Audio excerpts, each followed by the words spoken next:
Speech-language pathologists may sometimes find themselves not particularly looking forward to seeing a certain client or student, and very often that has actually nothing to do with the person themselves, but rather the SLP's own confidence in the treatment they're providing. And I think that happens a lot with SLPs treating people who stutter, adults and children. And that's something we want to change. And I think one of the most important factors in developing a treatment plan for an adult or child who stutters is determining what their actual daily struggles with communication are. And it's different for everyone. Everybody has their own story. I went to school in Knoxville. On a scale of 1 to 10, with 10 being the worst, I was an 8 in elementary school, probably a 7 in junior high school. Nobody ever picked on me in elementary school, where the nuns kind of sheltered me. Then I went off to military school down in Chattanooga, McCauley School, and I didn't have any nuns to shelter me, and I was kind of on my own. Prior to coming to speech therapy, whenever I would stutter, I would have a lot of emotions come up. I would feel embarrassed and angry and kind of afraid and just want to run away. And whenever I stutter, my whole body would lock up. That makes it very difficult to control what I'm saying and to control my breathing and all these things. It was a lonely time, and I had to go through some of the bullying, but at some point I got around all of that. But grade school, and then even through high school, it was really hard. And this was in the 50s, or the early 60s, and I think it was because I was so confused about what a stutter was. I thought that there was something really wrong with me. I thought I wasn't doing something right. I thought it was my fault. I was not in an environment where stuttering was really okay, and so I learned to just avoid stuttering in any way that I could. So for most of my life, I just didn't talk, like most of my childhood, or I whispered if I did, but mostly my brother just talked for me. It was a little rough. I mean, really hard to speak to a lot of people. You're looking to answer a lot of questions in class. You never really wanted to be the person that was called on in class. Guys were a lot meaner than the girls. Girls typically were very compassionate. You really had to have thick skin and really be able to back yourself up. In a lot of the therapy I went through, I felt like I was in there an hour, and then it was all over. And then I had to go out into the real world. I think some therapists, at least in the early days, they had their schooling, and they knew what they were supposed to do, but that didn't let them treat their clients, in a holistic manner. Stuttering is just different from other speech disorders. I guess the research has come a long way, but we're still sort of stuck. We know there's probably something to do with genetics, and we probably know that there's something in the environment that triggers it, but we're still not sure exactly what the genetic contribution is or how the environment might trigger it. And it's a disorder that's hard to understand because by nature it's involuntary, but I can do things to bring it under control, like I'm doing right now. I'm stretching a few sounds out, speaking a little bit slower, but I think what people who don't stutter, it's hard for them to understand is why I can be really fluent right now, but then I can go out into the real world and maybe have to order food at a restaurant, make an important phone call, and I will go back to stuttering. Until I open my mouth to talk, nobody knows that I stutter. So, you know, when we see kids who stutter, or even adults who stutter, one of the easiest things to hide from it is just to be quiet and not say anything. And these are things we have to recognize as symptoms that as you stutter longer and longer, they can be very debilitating. You really learn to be on your own. And I did single people sports. I did wrestling. I did shot put in track. I did singles tennis. I did things that I didn't have to communicate with people with. And I got along pretty well in high school and graduated. The reason I wrote the book is because stuttering is such a lonely existence. And I just wanted young people who stuttered to know that there was some help out there, and that they weren't the only ones. And so I kind of wrote it as a you know, you're not the only one. We all go through this. It's not the end of the world, and things do get better. Later years in high school and college kind of fixed a lot of my issues. I think a lot of it for me was a lot of the confidence issues, about not having the confidence to step forward and speak up when I needed to. And it was in UT, I pledged a fraternity, SAE fraternity, that my older brother was in, so I was a legacy. They had to take me even though I stuttered. But I blossomed in college. The one trick in getting ahead is taking a lousy job and doing a good job of it, because people recognize you for that. We had a cabin out on the lake, and we had a speedboat. And so in the fraternity my sophomore year, they asked me to be rush chairman. Now here's a stutterer, probably a 6 or a 5 at the time.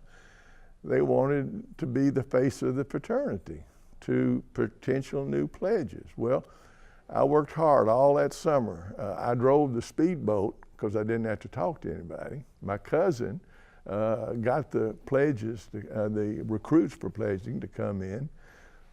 My girlfriend served them brownies, and we just had a wonderful summer. Had the best pledge class in the history of the fraternity. So they asked me the next year to be a rush chairman again. We went through the same procedure. We had the biggest pledge class on campus, and my major competition was Johnny Majors, who was a Sigma Chi, and I was an SAE.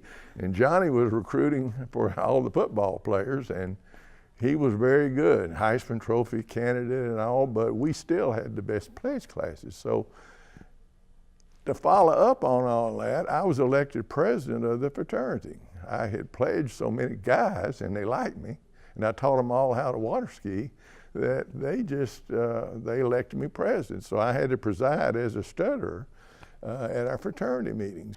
I spent 40 years in the newspaper business, and I rose in the ranks from a reporter, a copy editor, up through management, and finally into where I was a publisher. And I think that stuttering, I think it helped me to have empathy with employees who are struggling against various challenges. I just graduated from the University of Tennessee with my bachelor's in biomedical engineering.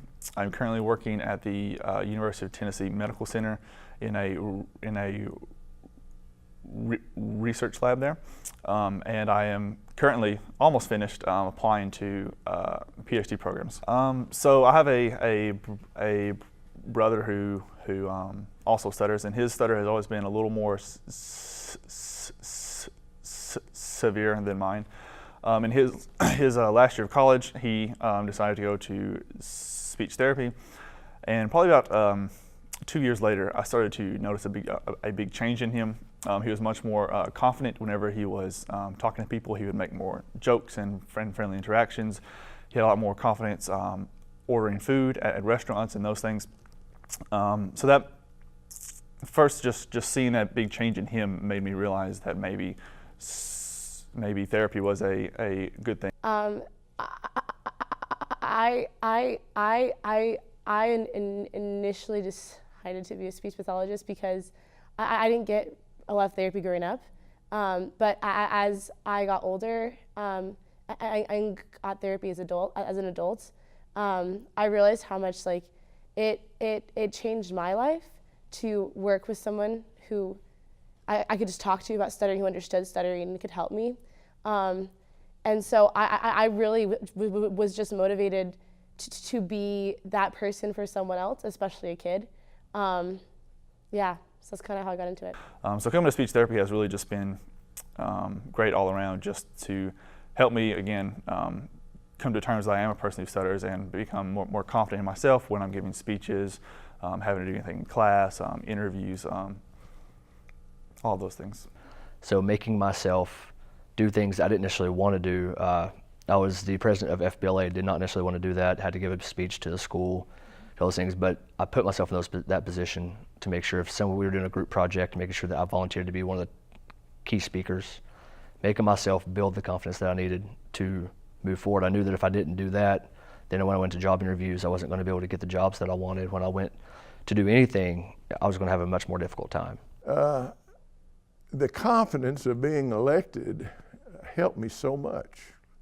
And I did a pretty good job as president. We stayed as a leader during that whole time.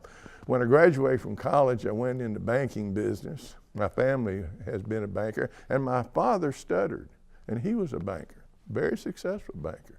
I was elected president of the bank when I was 31, and that was really an interesting experience. I wore a hat and smoked a pipe. I tried to look 10 years older, but I still stuttered. But being elected president of the bank gave me the confidence that I had gotten in my fraternity in school. And that confidence helped my stuttering. I was president of the bank, CEO for 24 years before I retired at 55. We went from the smallest bank in town to the biggest bank in town during that period of time. I went from having no branches to 30 offices all over East Tennessee. I've become a lot more comfortable with casual conversation and then formal presentations. I didn't give my first public speech until I was maybe 35 or 36 years old. And the first one was hard, and then they got easier. And then, for some strange reason, it got to where I enjoyed public speaking. And that's what I'm doing. I'm now in my retirement. I go across the country and I speak to a lot of schools. I speak to some people who stutter, and I can't. I'll tell you what a thrill it is. My wife says it's hard to shut me up now. I mean, at this point in my life, I'm really okay with stuttering. I'm very empowered. I love that I stutter. It's something that I'm becoming okay with and becoming proud of. But I spent so much of my life avoiding stuttering that it's still something that I have to make a conscious effort to not avoid, which before it was always making a conscious effort to avoid stuttering, and now it's making a conscious effort to actually stutter, to let it go, to not be afraid of it, with different kinds of people. Increased confidence. I think that's 100%. For me especially, I know for Mr. Cox, some things you can't fix. Some things I feel like speech-wise can come with a traumatic situation growing up, or things that can trigger those things. But I mean, for some kids, they can grow out of it. Some of them, they might not ever grow out of it. But if they have the confidence to step forward and not necessarily worry about what everyone seems to think about them, that makes their life better whether they have the stutter or not. And I think the biggest thing that helped me was I stopped chasing fluency. I just concentrated on finding my voice. And I didn't worry about what I sounded like. I got to where I could, I could look people in the face and think about what I was saying and not about what they may be thinking about me. And so it was a kind of a letting go. It was almost like, okay, I'm free now. I still stutter, but my definition of fluency is now, if I can say anything I want to say, whenever I want to say it, I consider that fluency. My biggest advice to young stutterers would be to get in the game, get active, get out of the corner, do something that you think you can be successful in, and as you are successful, you'll build a confidence that will help you down the line. Roses bloom at different times. Some people bloom in high school, some people bloom in college, some people bloom in their business careers. And work hard and you will bloom at the right time, and people will recognize that. I was speaking at a middle school in front of 300 or 400 students, and this little girl in the front row, she raised her hand and she asked me a very good question. She said, "Would you have written your book if you had not had a speech impediment?" And I said, "Well, I'm going to be very honest with you. I probably wouldn't have. That's just, I probably wouldn't have written it." And I thought I'd answer a question, but then she came back with a tough one. And so she said, "And so would you say that you're glad you stutter?" And I kind of took a big gulp, and I said, "Well, I think I can say that."